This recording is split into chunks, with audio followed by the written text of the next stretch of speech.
Good morning, everyone, and thank you for joining us. My name's Michelle Waitley, and I'm the Specialised Business Bank Executive for Commercial Real Estate at NAB. As we begin today, I'd like to acknowledge the traditional owners of the lands on which we meet. I'd like to acknowledge the Wurundjeri people of the Kulin Nation as the traditional custodians of the land on which I'm joining you from in Melbourne, and I'd like to pay my respects to all elders past, present and emerging. Welcome to our May Property Market webinar. Our topic today is the retail sector. We will explore how the retail sector is performing, trends and themes to watch, and the outlook for retail property. It's an asset class where we've seen an increase in activity. It's an asset class that our customers continue to invest in and we continue to have appetite to fund. The retail sector is always evolving. We continue to see the emergence of experience retail and food activity centres, and online retail continues to impact the broader property sector. Joining us today is a regular speaker, James Stewart, who is one of Australia's leading retail restructuring specialists. James will set the scene on the retail market and consumer behaviour. James has 4 decades of restructuring and turnaround experience, including 25 years as a partner at Ferry Hodgson, which was acquired by KPMG in 2019. James has served as a member of KPMG Australia's National Board and has held various executive management positions. We've been really lucky to have James join us as a speaker multiple times over the past couple of years, and his insights into the retail market are always really valuable. James has recently announced he leaves KPMG on the 1st of July to commence the next chapter of his career as an independent business advisor, and we wish him well. We're also joined by Stephen Andrew, who is the Joint Head of Retail Valuations at JLL. Stephen leads JLL's National Retail Valuation and Risk Advisory team. He specialises in providing valuation and consulting advice in respect to shopping centres, regional, sub-regional and neighbourhood, as well as large format retail centres across all Australian states and territories. Stephen provides valuation advice for a range of purposes, including financial reporting, mortgage security, acquisitions, due diligence, rental assessment and litigation support. He has over 30 years professional experience. He acts for institutional, finance, private, corporate and development clients across all retail real estate sectors. He was previously a long-standing member of the Australian Property Institute's Victorian Divisional Council, including 2 years as chair. Stephen will speak to us about what he's seeing in the market and the impact on valuations, and we thank James and Stephen for joining us. We're in an easing interest rate environment, and with the election now complete, we expect to see an increase in business confidence. The retail and the property sectors remain critically important to the Australian economy. As Australia's largest business bank, I want to assure you that we are open for business, and we have a very experienced property finance team. With our deep understanding of the market, we look forward to working with you as your finance partners. We will have time for questions after the formal presentations. Please use the Q&A function at the bottom of the screen and we'll get to as many as possible. And we're recording this session and we'll share it with you afterwards. On that note, I'm going to hand over to our first speaker, James.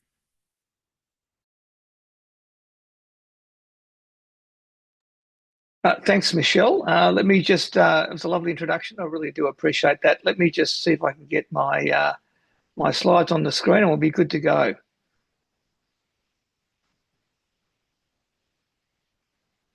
So just confirming they're all good. Yep, we should be fine. Welcome everybody. There is a lot going on in retail and consumer land, as you all no doubt know. Not only locally and not only the usual suspects in terms of what's happening with consumers, what's happening with technology, but also now globally with what's going on with the tariff war that is happening. It is good to have the election behind us. I think that will create some stability. And today I have a number of things to talk to you about, which I hope you'll find useful. Let me just get my slides working.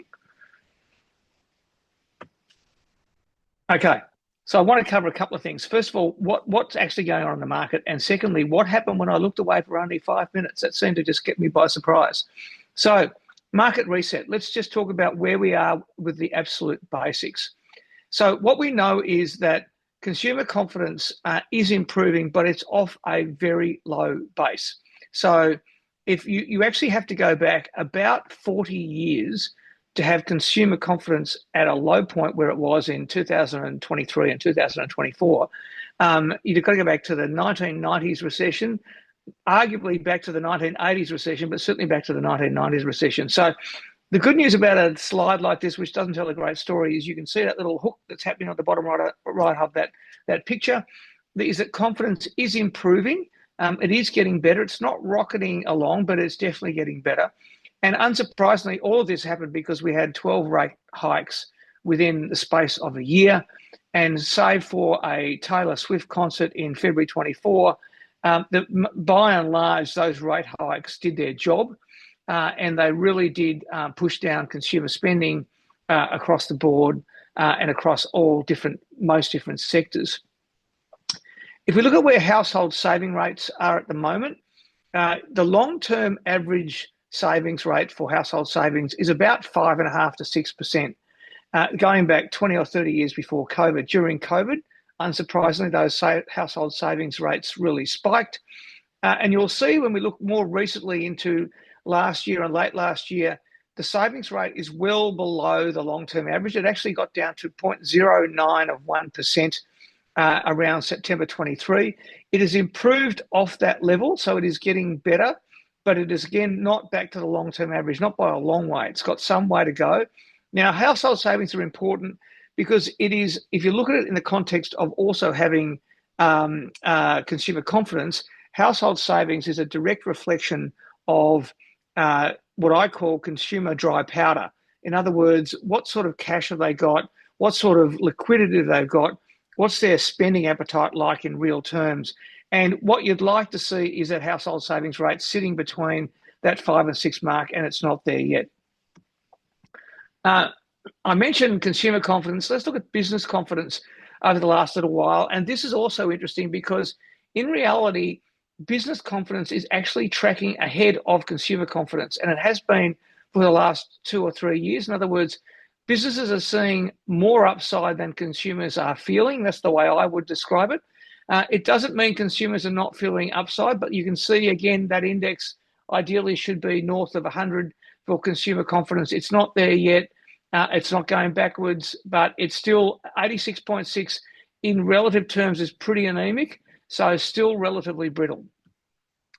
And then another little green shoot, and I don't want to sound too negative with these slides, is if you look at where GDP is at on a per capita basis, what you'll see is we've just come out and we've just achieved, rather, in December last year, the December quarter, the first positive quarter of GDP per capita growth since December 22. So you've got to go back 2 years. So whilst Australia did not enter into a technical recession, if you measure it by a per capita basis, you could argue that it did, because you've had multiple quarters of negative per capita GDP growth. Now, the good news is we've just had our first one, which is positive. Woohoo, big high five. It's only positive by a little bit. And I would hope that now that we're through the election cycle, we'll start to see a bit more confidence come back into the sector, and that'll actually also assist with GDP per capita over time. The KPMG Retail Health Index tells a similar story. So again, the way to look at this index is a positive number of about 1 is where we want to be at a community level from a retail perspective. What this index does is it factors in a variety of different drivers to develop the index, including consumer confidence, including wages growth, including productivity. And what you'll see there is that it is consistently trending upwards until about mid next year, and then it softens. Now, this is the unknown. So this index was produced in really before we saw the big announcement of all the tariffs. So we're about to release our next retail health index later this month. Be very interested to see where it's predicting the confidence will go over the next 12 months or so. Online growth continues to grow consistently, both for food and non-food over time. Yes, there was a structural lift during COVID, but where we are right now is just this consistent growth. It's relatively modest. It's only about +3. But you need to think about it, I think, in the context of not only the whole sector, but also individual retailers. And I want to call out specifically Amazon. So in 2023, Amazon was growing at 42.5% per annum, even though the industry was growing at 2.5% per annum. Now, that number has slowed a little bit for Amazon because you can't keep going those sort of increments, but it's still growing at over 30% per annum year on year. Now, that is a huge driver. Every time they open one of their new DC capability in the country, they basically expand that flywheel and they continue to support it. So I wanted to call out Amazon for a couple of reasons. One is that it's the largest and fastest ongoing online site in Australia. Two is when you look at where Amazon is at relative to US markets and the UK market, what you see is that Amazon's relative market share is still well below comparative markets in other Western countries. So that suggests that where Amazon, the growth upside for Amazon and what it can do in the market is still significant and can get more than where it currently is. But, okay, some good news. And the good news is that the big tailwind that we have is population growth. Population growth in Australia was strong pre-COVID, obviously slowed down during COVID, is very strong now going forward. It will continue to go over the next 8 to 10 years. There is no obvious signs population growth will slow down. Obviously, that plays into the housing issues that we have at the moment and things like that, but it also plays into consumer and retail opportunities, which I think will continue to grow. What's interesting, though, is that when you look at where the money is, we then end up in this different situation of who's got the money to spend. The long story short is if you are over 50 and your kids are out of school or close to being out of school, you've got more spending power than the 20-year-olds and the 30-year-olds who are really heavily constrained in terms of what their ability to spend, because a few reasons. A housing crisis, they can't afford to save for it. Not only can't afford to save for a deposit, they can't afford to pay a mortgage on a house. They're at a different stage of life. Rent is becoming increasingly expensive. And so the younger people, the younger generations of our community right now have comparatively less spending power than the older generations who are largely mortgage free or at least have a different financial dynamic for their household to young people. And I think this is a great challenge. Now, again, as when you look at a graph like this, the important thing is to think it doesn't mean that younger people have no money to spend at all. It means that their relative spending power is lower. So when you think about where that spend can go, they are still spending on experiences. They're still spending on luxury. They're just not necessarily spending the way their parents and their grandparents spent in their 20s and 30s to buy houses and create different lifestyle aspirations, because they're just not in a position to do so. So it's challenging. So that is the kind of the high level economic framework I wanted to have you think about. Now let's talk about consumer trends and what happened when we only looked away for 5 minutes. So unsurprisingly, this is not a very KPMG slide, so please don't report me. But if you think about it, the world changed dramatically in the last 2 or 3 years, and in fact, arguably maybe in the last 5 minutes, as I've said.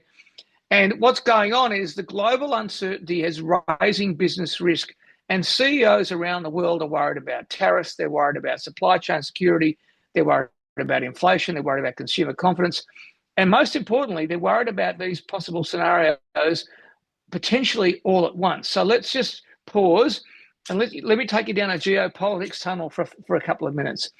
So when we talk about 3 possible scenarios all at once, in our world, in KPMG world, based on how we're talking to our clients across the globe, we're talking about really 3 things.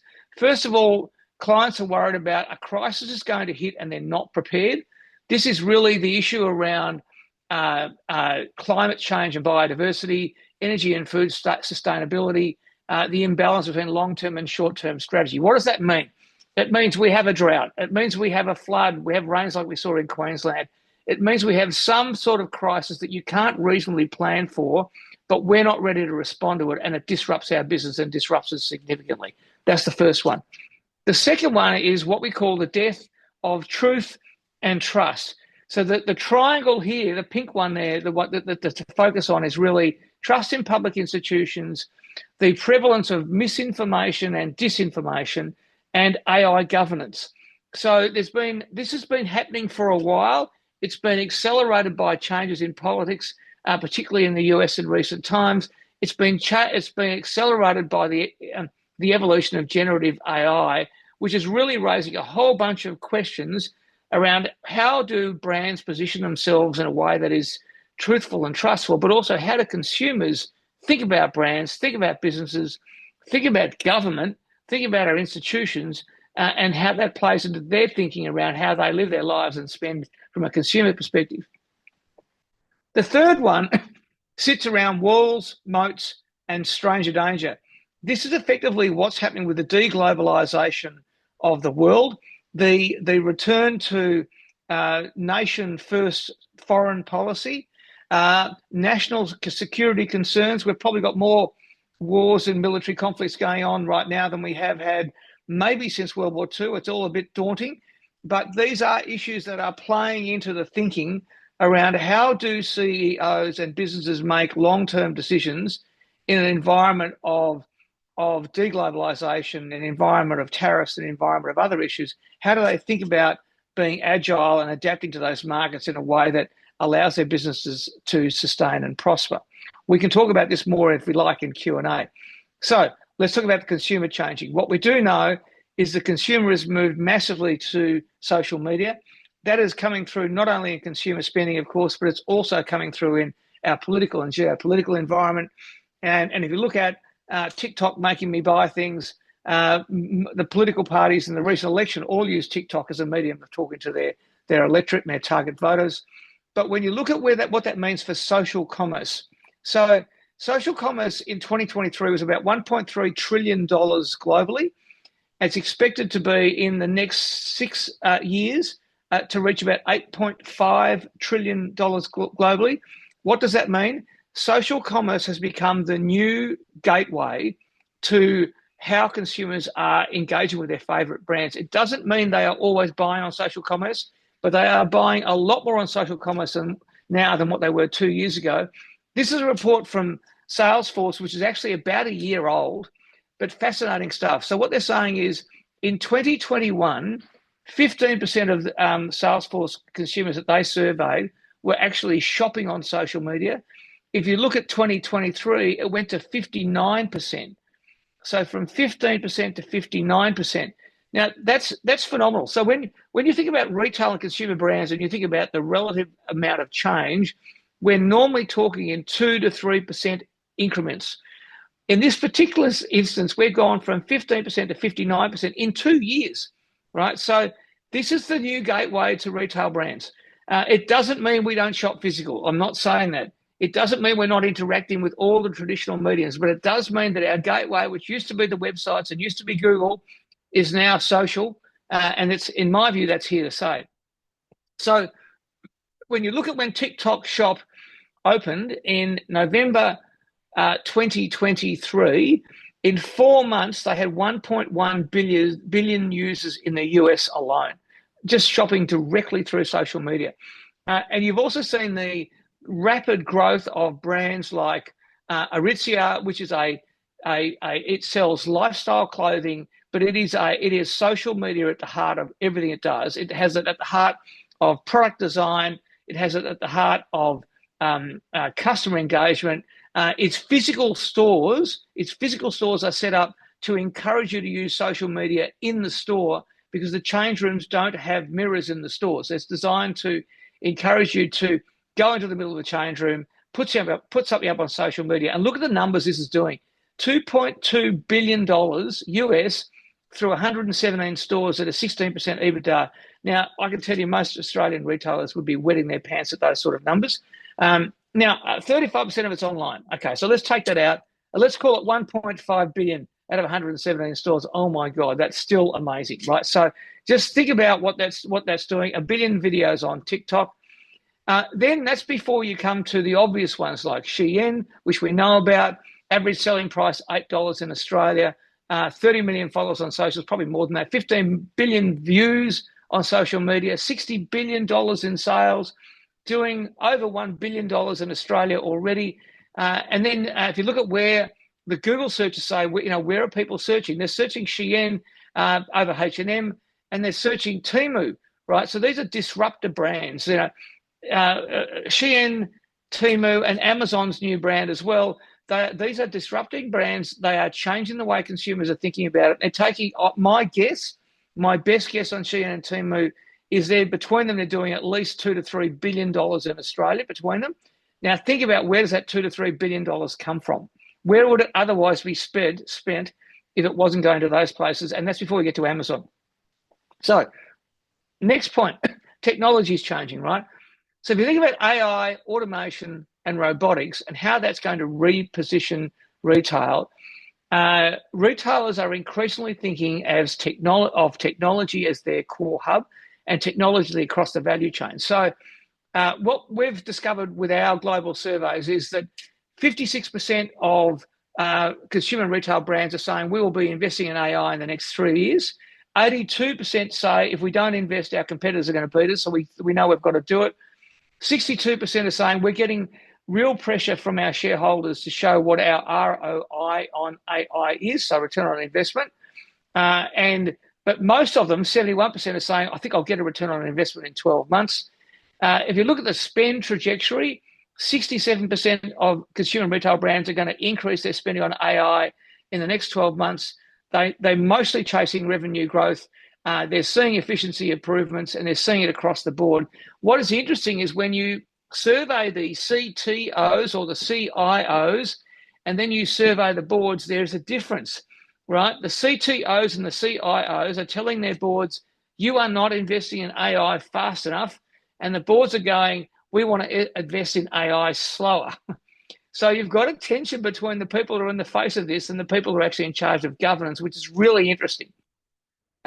When you look at where the investment on generative AI is going by function, it's going across sales, it's going across front office, it's going across, to some extent, some back office functionalities. It's also going across things like compliance, investor relations. It's an evolving piece of body of work in terms of where this is actually going and how it's going to play out. So if we look at where the Gen AI revolution will be, with potentially at least $5 trillion of sales this year, we've got personalization at scale, which Sephora has been using for a long, long time. We've got Walmart using AI and optimizing its supply chain by reducing out of stocks by up to 10%. You've got H&M using chatbots to reduce their customer service costs by 30%. You've got IKEA using it to power their in-store design app. They've got lots and lots of different opportunities using AI and generative AI to drive efficiency, drive sales, drive engagement. And ultimately, everybody's in this. And I think you're going to continue to see this swarming around artificial intelligence, because what it's going to do is it's going to raise the bar around what the competitive set looks like. You've also got this journey of virtual influencers, right? So on the left-hand side is a lady from Brazil. She's not real. She's a virtual influencer out of Brazil. She's got 14 million followers on Facebook. How about that? The middle one is from Italy. She has 1 million followers on Facebook. And the right one is from Japan. So this idea of having virtual influencers who are created by artificial intelligence and interact with the target market based on a perception of what the market wants to see is changing things. You've also got H&M, for example, using digital avatars. So what they do is they're signing up models to model their clothes. They're doing a photo shoot, and then they're paying the model not to photo shoot again, because they're taking their image and they're using artificial intelligence to use the model's image on different clothing and different runways. Now, digital avatars is the one bit. Then you start to move to, I don't know whether people saw this, Elon Musk shared this, the runway of power. And you start to look at, there's Vladimir Putin and his Louis Vuitton outfit, Joe Biden and his wheelchair, Kim from North Korea, Elon Musk, of course, on the left. You're going to increasingly see the use of artificial intelligence to engage in different ways, and the fashion industry is embracing it through virtual fashion shows. Dan Murphy's recently adopted dynamic pricing, and it was a game changer for them. And dynamic pricing has been around for a while, but the technology is getting more advanced, it's getting faster, it's allowing them to be more efficient in store. I'm told, I believe this to be true, that Dan Murphy's worked out that they were saving 8 labour hours a week in their stores by introducing a dynamic pricing app. And that's before you go to the obvious benefits around margin and price optimization. You've got Lowe's partnering with NVIDIA to create digital twins of its stores around stock flows, store layout, customer traffic, better design for their stores. This is a big organisation based out of Canada, and you're thinking about how we're going to use artificial intelligence in a way to make our business more efficient. You then move to things like frictionless retail, which is basically stores not without people, but frictionless insofar as the annoying parts of the transactions are. So whether this is Uniqlo with their bins, which we're all familiar with, but also look at this is their Hudson Yard store down the bottom. What they've done is they've removed all the security barriers from their stores, and they've put the security technology in the ceiling of the store. But to make that work, the only way they can make that work is if you start to put RFID tags in all of your products. So the RFID tag immediately interacts with the store and with the technology in the store. And Uniqlo have made a big statement about putting RFID tags into their whole global inventory range to drive efficiency around inventory management, to drive better customer experiences, and to drive a more optimal working capital position. I might have, for those of you who heard me talk before, I've talked about Amazon Palm Pay. Amazon Palm Pay is technology which allows you to pay in store using the palm of your hand. So if you're an Amazon Prime member, you can you scan your hand over this device in the store. It will take a biometric scan of your hand to make the payment, but you've preloaded it as an Amazon Prime member, so you can go shopping without your wallet. So that's a whole different experience. You're also seeing the evolution of just walk in technology, which is like Amazon Dash Cart. Coles are experimenting with this technology in Australia at the moment. Just walk in. So think about it. Just walk out at the moment. You go to a supermarket, you go through the self-checkout, which 10 years ago everyone hated and everyone uses. This is the opposite. This is now you are going to pre-program on your cart before you walk into the store. You're going to go into the store. You're going to put things into your cart. It's going to rack up on the screen in front of you. You're going to get specials. You're going to get gamification. You're going to get other interactions with the customer. And then if you hit a limit, you go, oh, hang on, I've spent $200. I only meant to spend $150. You can take stuff out and put it back on. But then you just leave. You're not checking out. You're not scanning as you go out. You're just putting things in the basket as you go in. I think this is the next level of technology where we're going to go. It's very, very impressive. Walmart, Wing Technology, drone deliveries, 1.8 million households in Dallas-Fort Worth are already having drone deliveries of 70% of Walmart's product.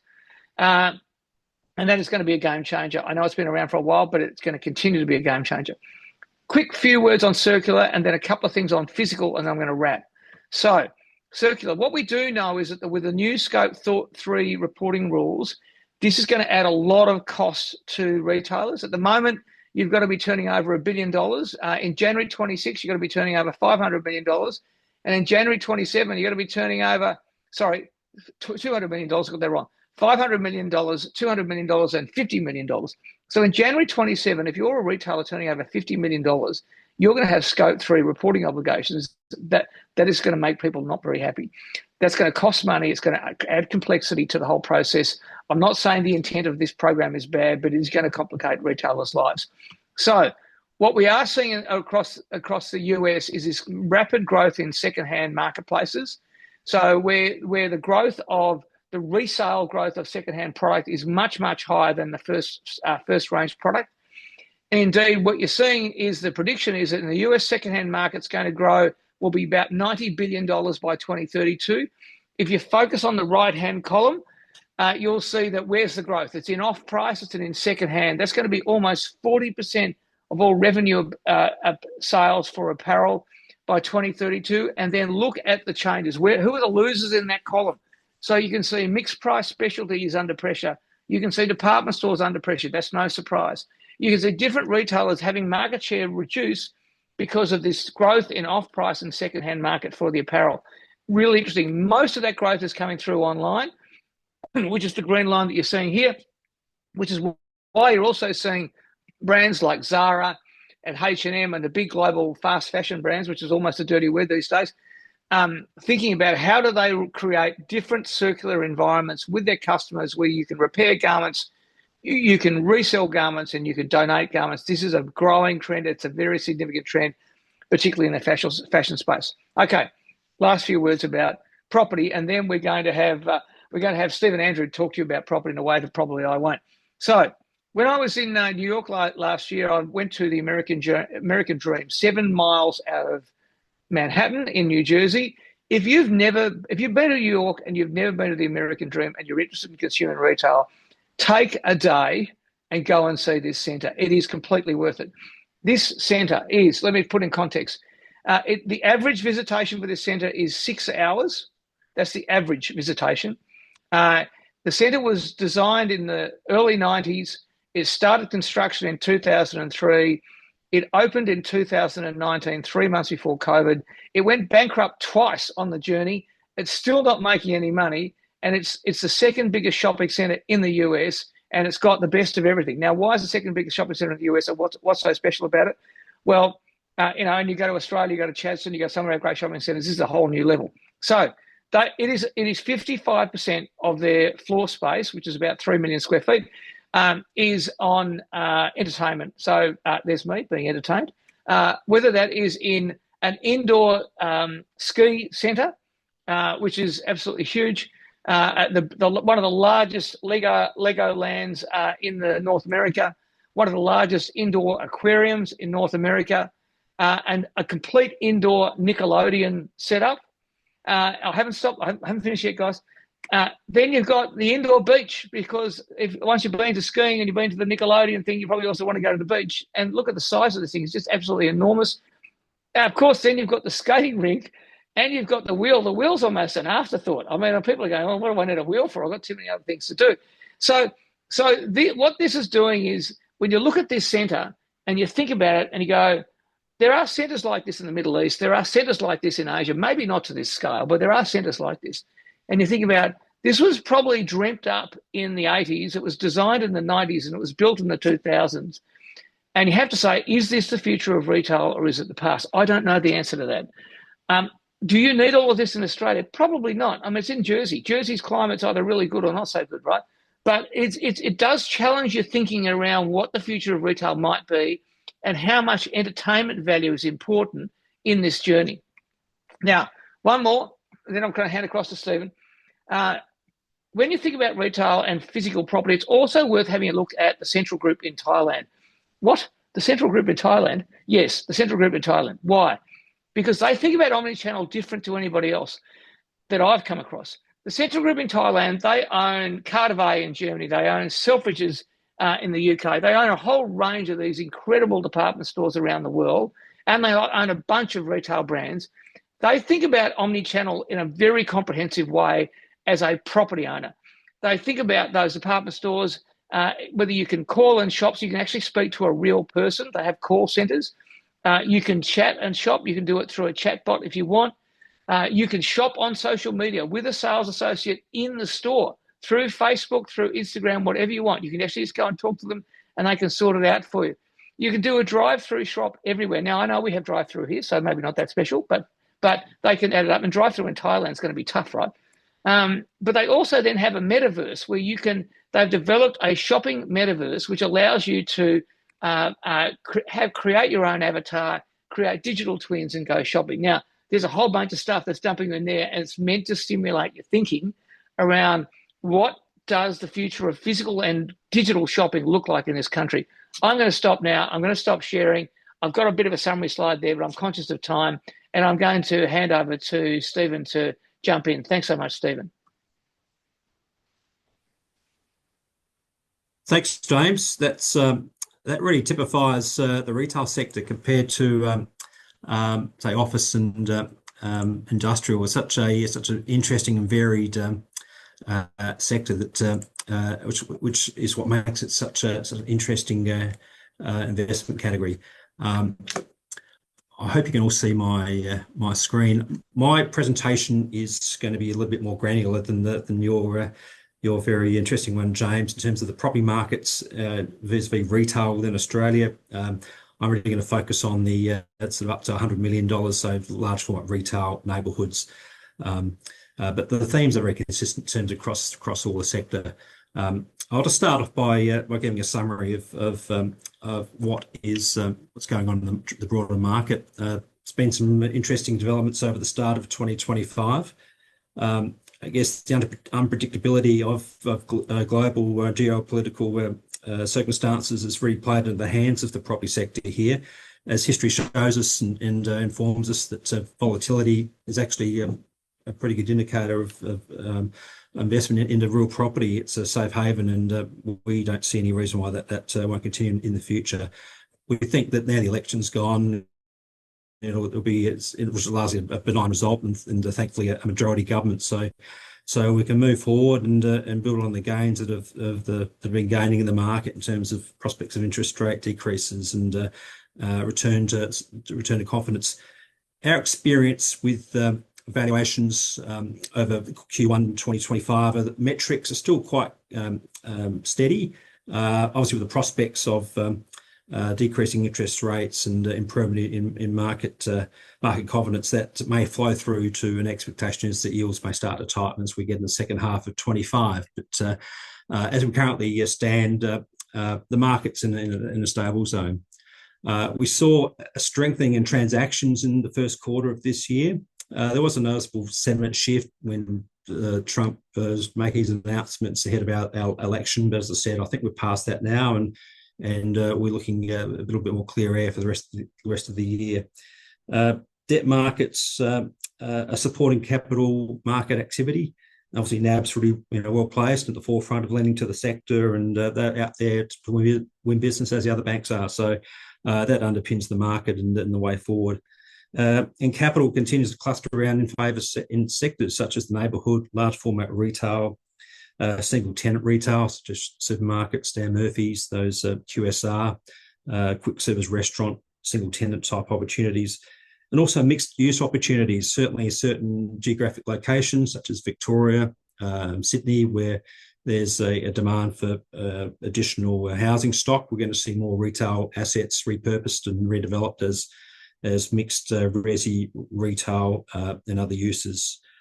So that's and it's interesting. We go and meet a lot of institutional investors, private investors, bankers, other market participants at the start of the year, and normally the year starts with optimism, then it peters out, and as it has in recent years. But this year it feels different, and our feedback is that people are wanting to do deals. There's capital looking to find a home. There are institutional investors back in the market. There's been a number of transactions, certainly higher up the value scale, with Region Group, Charter Hall, and other players. Dexus are putting their toe in the water in some centres. So that's really notable and really positive for the market overall. Go to the next slide.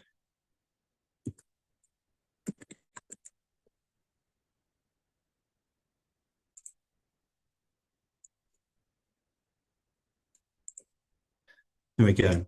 So in context of Australia compared to the rest of the world, we're in a really good position for long-term growth. You see in that chart there, which I won't dwell on this for too long, our turnover compared to our population growth has us in a sweet spot compared to the rest of the developed world. And as James pointed out, the retail market is in a state of flux, and it's very changeable. However, we're really well placed to capitalise on that, and that'll encourage investment and long-term returns for the sector. And this chart here just shows where we sit compared to the rest of the world in terms of household disposable income and retail spend per capita. And the States leads the way, but we're not too far behind. But our supply, that's the difference. We're undersupplied in terms of retail floor space per capita. So that augurs well for investment in the sector. As green shoots emerge, as James also pointed out, in terms of the uptick in recent times in consumer sentiment, we're seeing that in our numbers as well. Discretionary v non-discretionary spending has started to uptick, as you can see on that chart on the left there. And online retail growth is still positive. It started to moderate. Obviously, COVID was exceptional times, but there is certainly in the retail sector, it's very centre specific, though. That's the point I've got to make. You can't throw a blanket over the market. As James mentioned, you've got the boomers who've got enhanced spending capacity. So centres such as Chadstone, Chatswood Chase, and other type centres capitalise on that. And if you've got young families with lower spending capacity that live in the outer fringe. They've got two parents working, kids in childcare. Their available cash is more limited. So you got that, the newer neighbourhood centres on the urban fringe don't have the same rental growth and sales growth outlook. So you really got to look at each trade area and how each centre performs relative to who's shopping there. Development activity was the lowest, second lowest on record, and that chart on the right there shows where we're in 2024 and the forecast over the next 3 years. That's a function, clearly, as we all know, about elevated construction costs. Realistically, to get a neighbourhood centre out of the ground, you're looking at $5,500–6,000 per square metre, and the commerce is very difficult to make that stack up. So we are seeing that there's a mismatch between the population growth, the demand that's arising from that, and the supply. That will eventually feed through to rental growth in terms of driving metrics to make developments that are required, make them feasible. And certainly properties where owners already sit on the site and it's an extension or it's a repurposed, they obviously have an advantage because they already hold the land, but you have to go and purchase the land to do development. That makes it difficult. Vacancy rates, similar to the consumer sentiment story, they've been trending downwards since 2022, which has been pretty positive for all property sectors. And rents have also rebased, particularly in our CBDs. CBDs, there's recent press reports about how CBDs are functioning much more positively, but the rents were really rebased there. Some dropped to say 30% below they were at the peak. But having said that, COVID flushed out bad operators. The keepers were identified, and we're on a pathway forward now. As a general comment, I'll just touch on the Melbourne, Brisbane, Sydney markets. Very similar in terms of the themes that come out. Vacancy rates in Melbourne a little bit over the place. They have, as a general comment, trending down. As you can see there, the development forecast is limited to, which is, despite all the headwinds of taxation and negative talk at a local level here, fundamentally the Melbourne market is actually pretty well placed given the population growth story. So I think there's still capital looking to invest here. Opportunities will arise. We're just in a bit of a tight spot at the moment in terms of some of the taxes that are impacting on investors.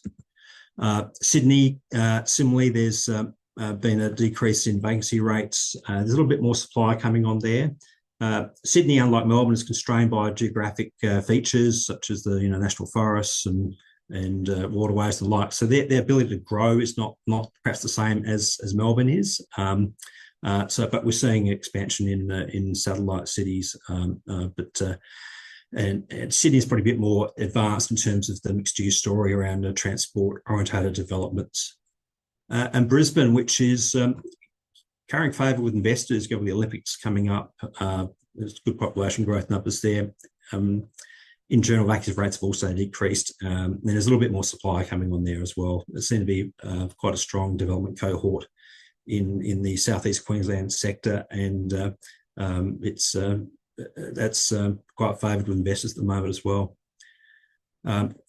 I'll put this graph up on screen. We track all the leasing spreads for the major REITs, which is really important as we can track over historically how their rental positions they're achieving when lease expiries occur. As you can see in that graph there for Melbourne, there were a lot of negative spreads. So that's the rent they're achieving on lease renewals was lower than the previous rent at the end of the lease. Now that's switched around, and now we're in a position where there's positive leasing spreads, which goes to the story and the theme that there's a recovery in retail. Rents are starting to grow off the back of consumer sentiment. As you can see, on the chart on the right there, there's certainly a switch around, and particularly those red charts are certainly in the positive territory. That is also the experience in Sydney for most sectors, and Brisbane. So across the national Australian markets in that neighbourhood sub-regional space, that's our experience, and more anecdotally, we're seeing that in other sectors as well. We're also seeing some positive rental growth in some of the majors as well. Supermarkets, the Woolies, Coles, and the like. Hasn't been a lot of rental growth of late, but we're now seeing an uptick in the rental rates achieved for new deals. And that's been driven by elevated cost of construction and then need to expand their store network, and they've had to pay higher rents to facilitate development and to get into the trade areas that need to be in.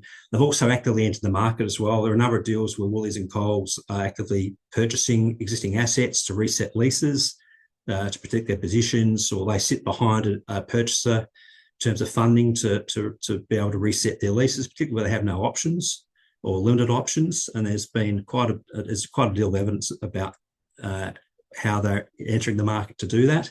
And we see that continuing as well.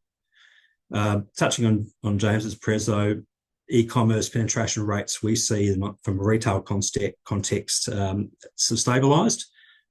Certainly, there was a peak during the start of that COVID period, but certainly the trend is on the upward again. But the rate of growth is certainly come back.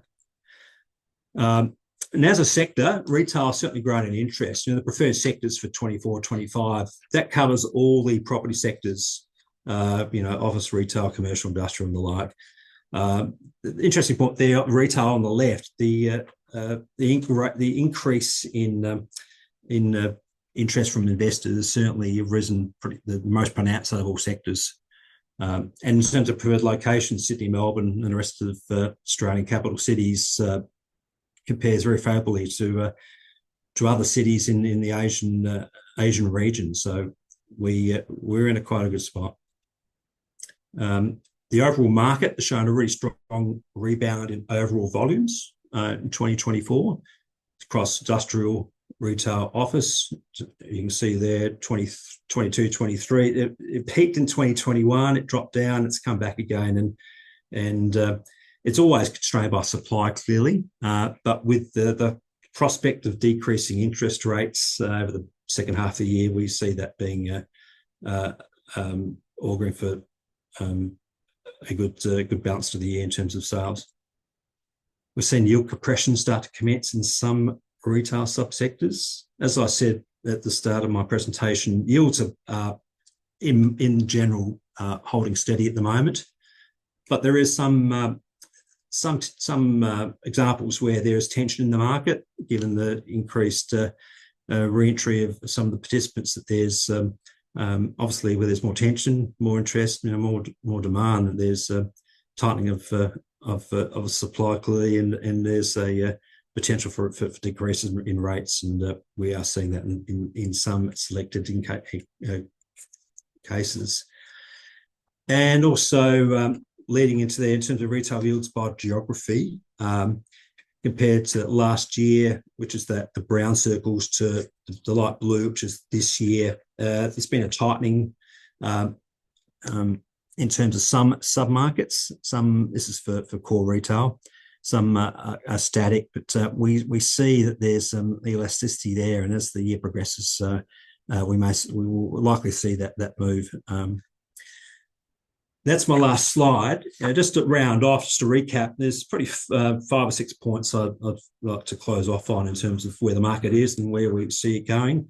Firstly, the green shoots certainly are appearing. Decreases in interest rates anticipated for the second half of the year will be positive for the market, backed with the increase in consumer confidence in recent months.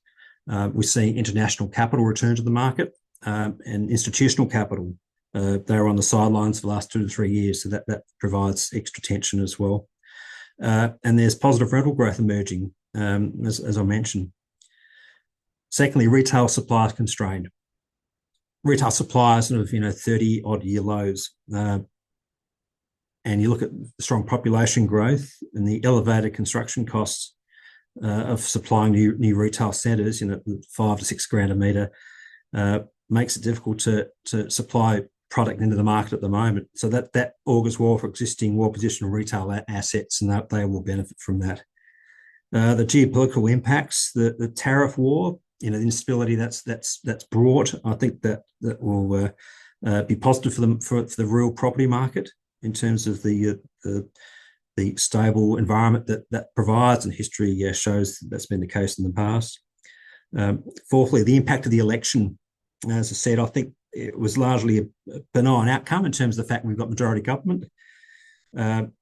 One point I think is worthy to make: the mooted changes to super and in respect to the taxation of unrealised capital gains, that may result in some capital flows out of super into real property, certainly at the lower price point, but that will unfold as the months progress, no doubt. But that's certainly a possible outcome of those policy changes. ESG, that's another point. You may hear a bit about that. It's certainly environmental, social, and governance. It's something that is impacting on both investors and retailers. The banking institutions environment now need to take that into account. We need to take it into account from a valuation perspective. It's now part of the international valuation guidelines from the start of this year. So we're mindful of the question is whether there's a green premium or a brown discount. The market is still trying to work that out. But to break it down, people try to complicate it, but, when you've got solar panels, you're doing things efficiently and effectively. Retailers, do they deal with their waste, their logistics? It's very layered, but it's certainly going to hear more about that. And the newer centres that are designed to deal with those environmental issues are going to be pretty better placed in terms of attracting into institutional capital from a private investor cohort. I don't think it has made a lot of change at this stage yet, but it certainly will in the future. And largely AI. To expand on James's comments, we see that as it's really brought the industrial and retail property markets closer together, particularly in respect to logistics, supply chain management. We're seeing the retail yields for prime retail really chase down. They end up being below retail, so mid 3.5% to 4%. That's pretty now starting to expand, but certainly those two submarkets are intrinsically linked now. The way that retail, certainly the bigger retailers with national footprints, how they supply their stores, manage inventory. The supermarkets are a good example of that. That's hand in hand with how the market works now, and properties that are well placed to capitalise on that will be well positioned for the future. I think I'll close it off there. That's a lot to take in 15 minutes, and we'll throw it open to questions. I'll throw back to you, Michelle. Thanks, Stephen. And James, I'll just invite you back onto the screen as well. So if anyone's got a question, please pop it into the Q&A at the bottom of the screen. We've got one at the moment, which, Stephen, is aimed at you. So there's been smaller groups like Faulkner Capital, very active over the last 18 months. You talked about institutions coming back into the market. Are they still offloading retail assets, and what can we expect to see? That's a good question. Faulkner Capital is one group. It's IP Generation, Haven. They've been really active. They've actually been able to capitalise on that middle market where assets that are held by institutions that had redemption issues or non-core assets have divested them. That window is closing. They were capitalising on the high yields that those sort of $200 to $500 million assets provided, and that really supported their distribution model at sort of 9% roughly. Those, as the market is getting tighter in terms of supply is the same, but purchaser demand is increasing. I think their opportunity to pick off assets is going to be diminished. They'll still be there, and they're very good. Their approach is to actively manage assets that probably weren't managed as to the extent of their potential. So for those sort of investors are certainly in play. I think as interest rates come down, there'll be some players will hold assets for longer. At the top end of the market, it's obviously a redemption issue, but certainly I think that the deals that they've done at the yields they've struck, I think won't be as prevalent as they were. Okay. Thank you. And I think another one for you, Stephen. We've got a guest here who works a lot in construction businesses in New South Wales. So you did sort of talk about retail supply being constrained because of construction costs. What's the view of JLL in terms of what we can expect in the construction market over the next 12 months? Our observations are really based on doing vowels in across that market. I can't talk to the construction market as from an insider, but I think the supply is going to be strained in terms of the land releases, the approval processes, what it takes to get buildings out of the ground.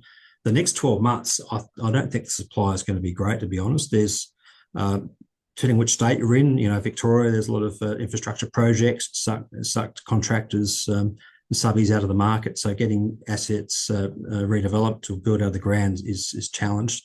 I think it's next year it's going to start perhaps looking a bit better in terms of the costs are moderating. There's no doubt about that, but they're not coming down. The thing about inflation, it's price increasing, actually not going backwards, we're not deflating. So but it's still going to be difficult.